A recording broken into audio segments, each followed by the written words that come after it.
for the local small business marketing plan. And this is brought today to you by the Small Business Solver team.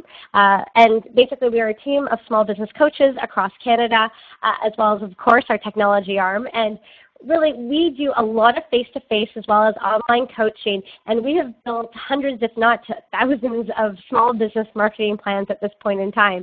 So love to help you guys build your own.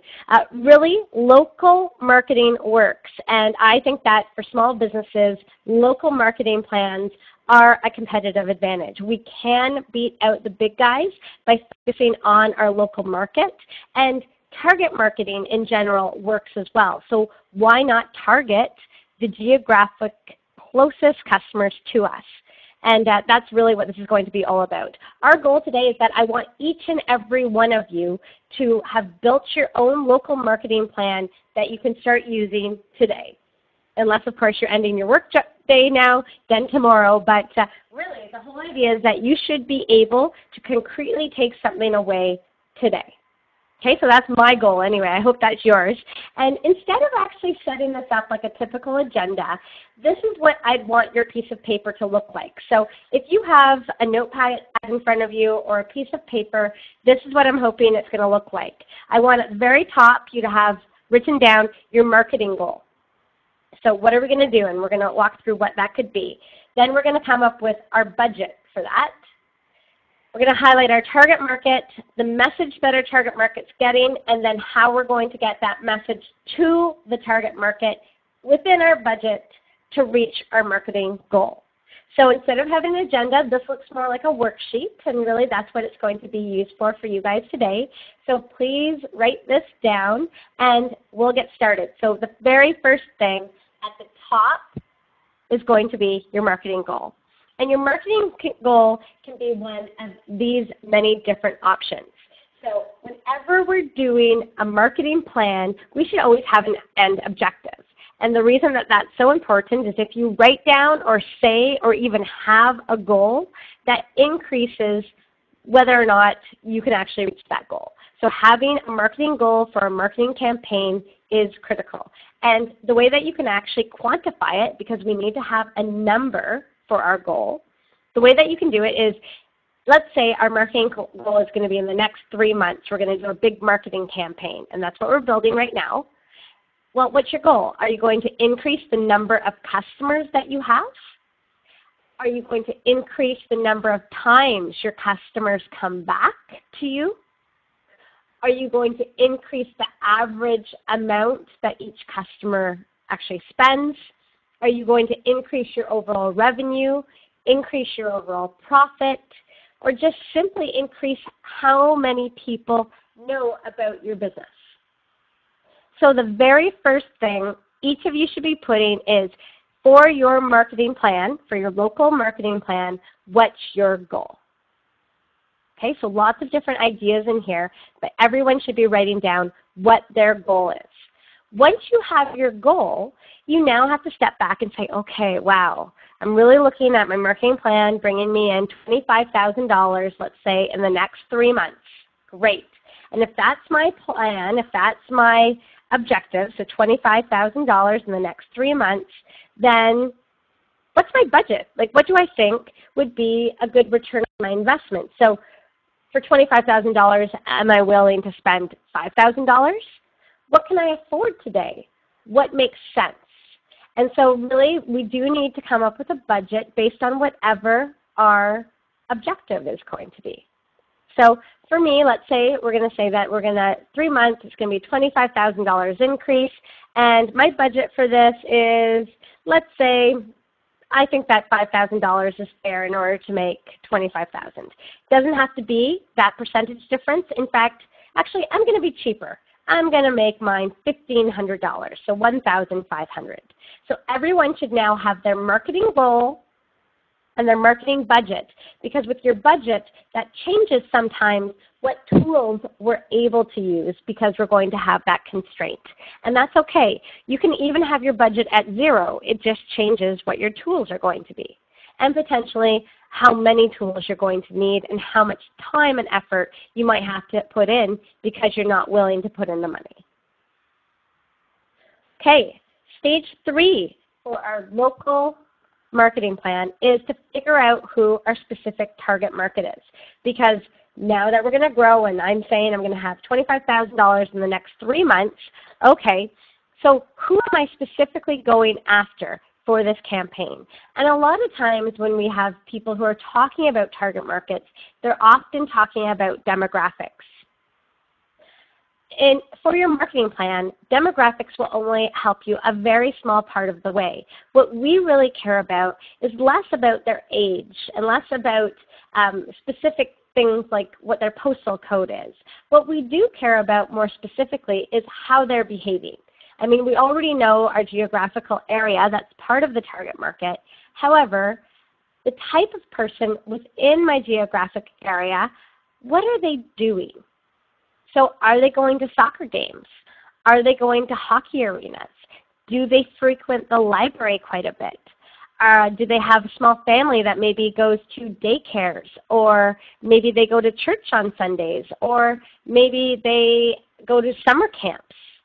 So what are your target markets, what are your target customers actually doing?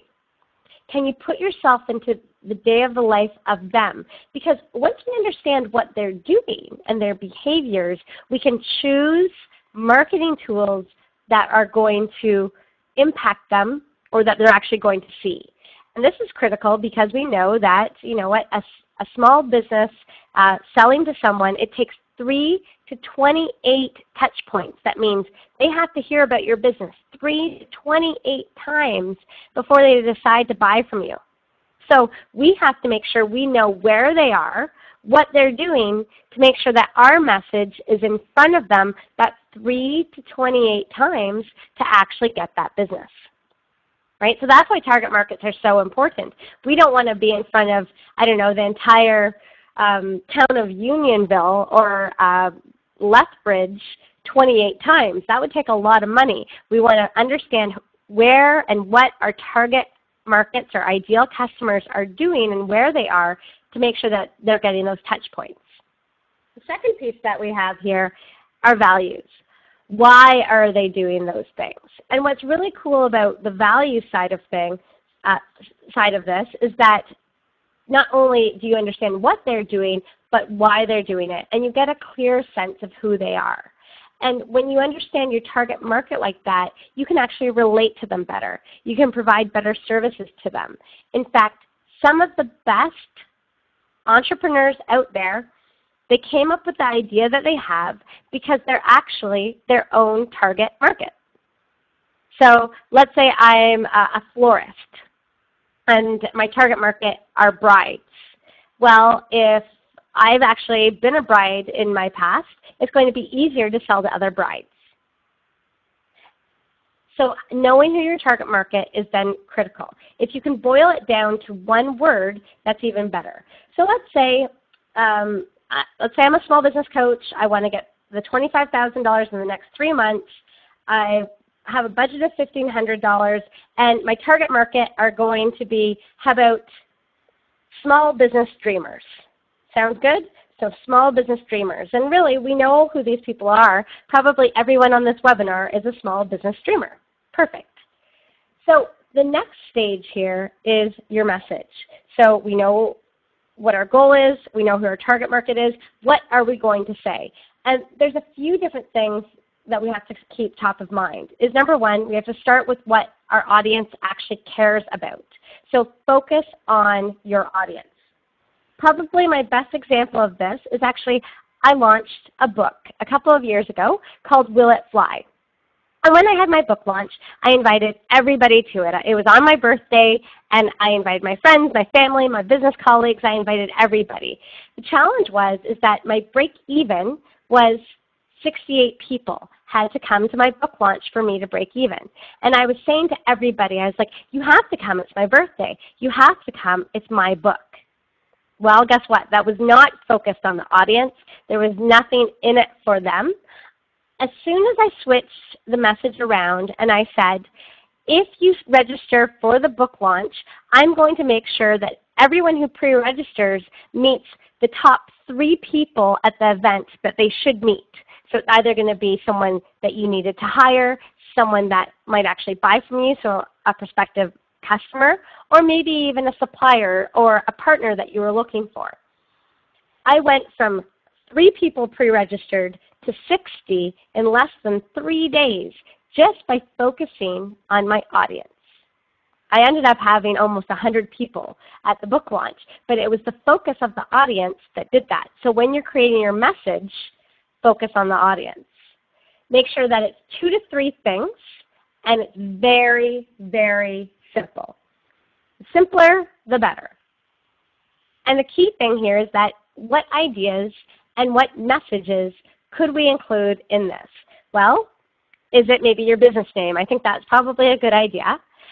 What industry or product that you're in, and what's different about you, or what benefit are you adding to your customer. You could have something that's related to your branding or even your logo. But the key is actually the best marketing out there only has a maximum of 3 ideas or 3 items or topics included in the marketing. If you do more than that, you actually talk yourself out of a sale. You actually overwhelm or even confuse your customer. So you want your message to be clear and concise. So let's say for, again, the small business coach, they want $25,000 in the next 3 months. Their budget's $1,500 for this. Our target market's the small business dreamers, and our message is guaranteed to launch your sales by 30%. See? Great message. That kind of piques the interest.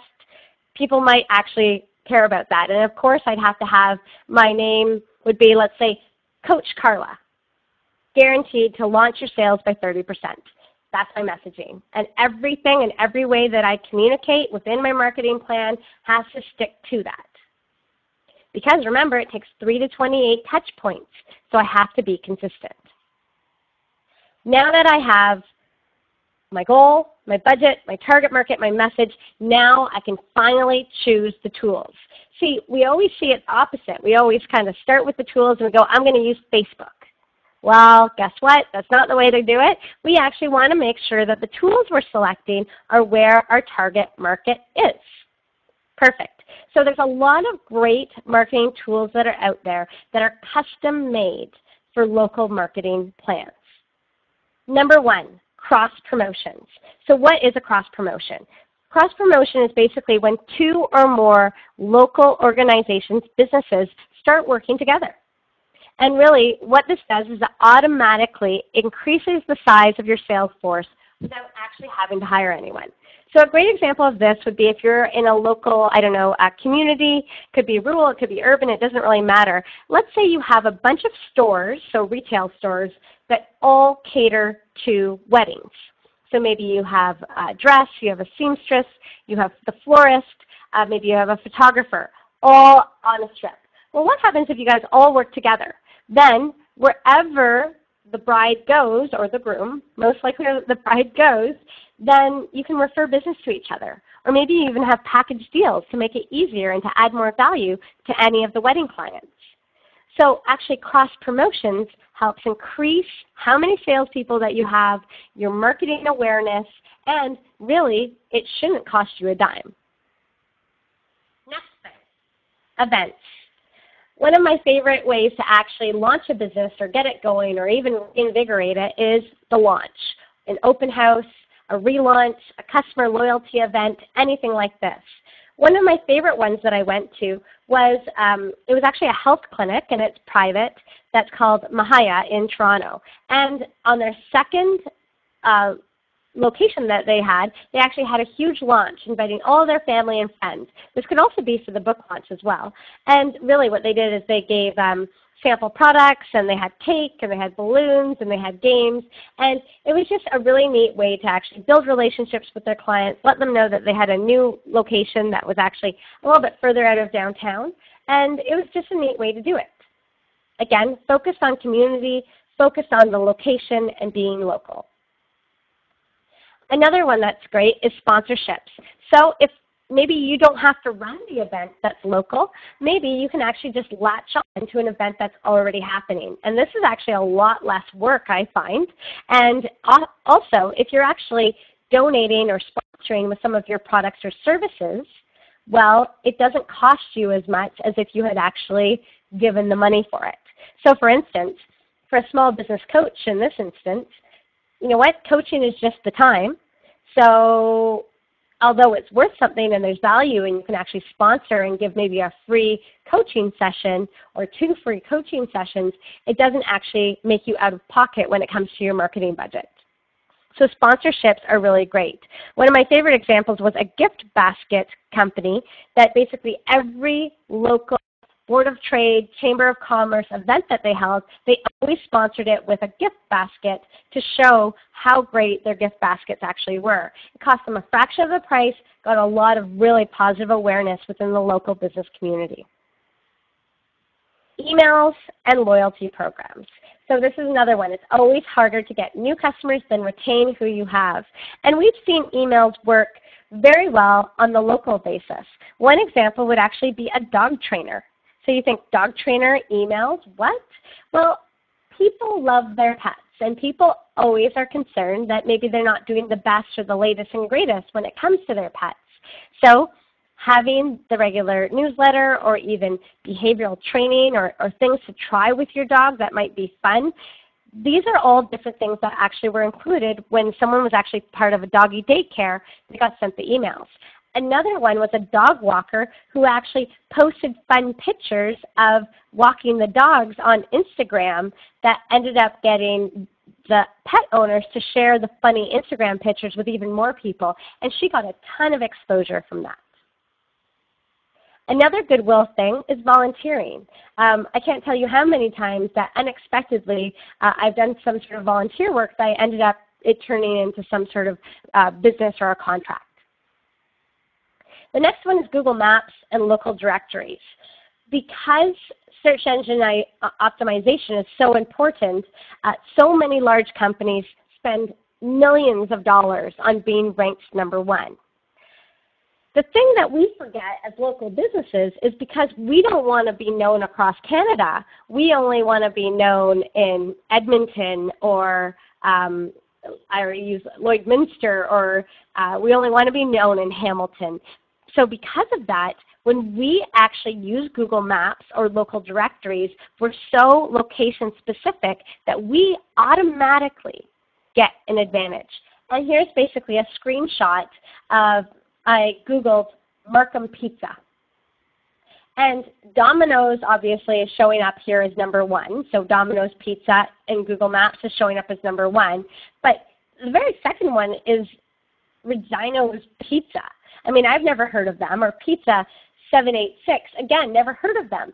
But because I was Googling, and most people Google the name of the location and what they're looking for, the service itself, well, guess what? That combination allows and favors local businesses. So although Domino's is #1, look what's #2, 3, and 4 when we look at Google Maps. So this is a really, really great place and a great opportunity for the local guys. Okay, other tools that are out there. Community boards and flyers, they're okay. I find that they work a little bit, not as much awareness as some other ones. One that I saw is an organization, they're a nonprofit called the Repair Cafe. They actually posted up their meeting times where you actually could go to this cafe. It's actually hosted out of a Starbucks. They have volunteers that help people fix technology. And so within the Starbucks, they actually posted on the community board their meeting times and how to get involved and their contact information. And it was very aligned with the type of people who went to that Starbucks cafe. So again, always worry about your target audience and then start choosing the tools in relation to their behaviors and their values. Signage. Because we're local, basically the signage is everything. A-frame signs, so the ones that are those little A-frames on the side of the sidewalks that you walk by, they're one of the most inviting and most effective ways to actually grab people's attention. So if you have a retail store, make sure you have signage, and if you don't have an A-frame sign, they are one of the best ones to have. Press release. This is another great one. Is there anything that's interesting or unique? very recently, there was 2 individuals who started something called the Cat Cafe. So it's a cafe where you can actually, they have cats roaming around, and people can actually go in and relax with animals that are already there. And there was 2 that started at the same time, so it was fierce competition. The idea came from overseas, and they were actually able to do a big press release about it and get a lot of great exposure. So if there's something cool about what you're doing, or is there a neat trend? And within the Small Business Solver webinars, there's an entire webinar about how to do a press release.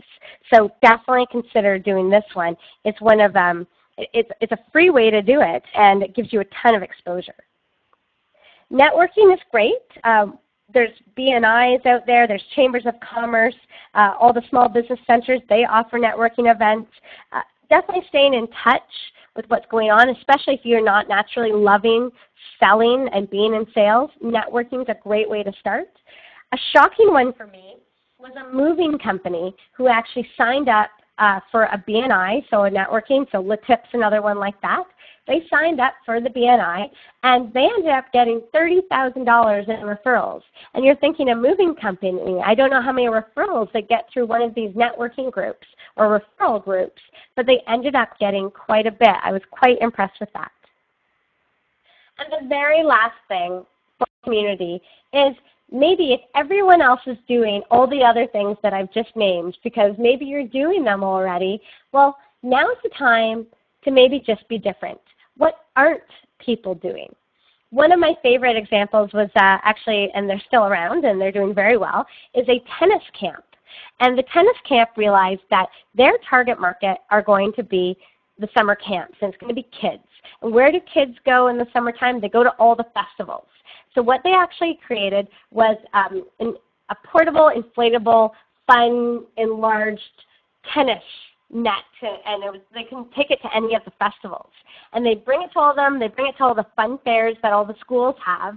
And it really got people an awareness about their tennis camps throughout the Greater Toronto area.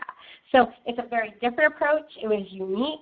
And so if you're seeing that everything else is kind of same old, is there a gap? Is there a place that your target customer is going that people haven't addressed? So just to wrap this up, this is what we've covered, and I'm going through the agenda by giving us one final example. So Wanda's wedding planning. Let's say her marketing goal was 3 new customers.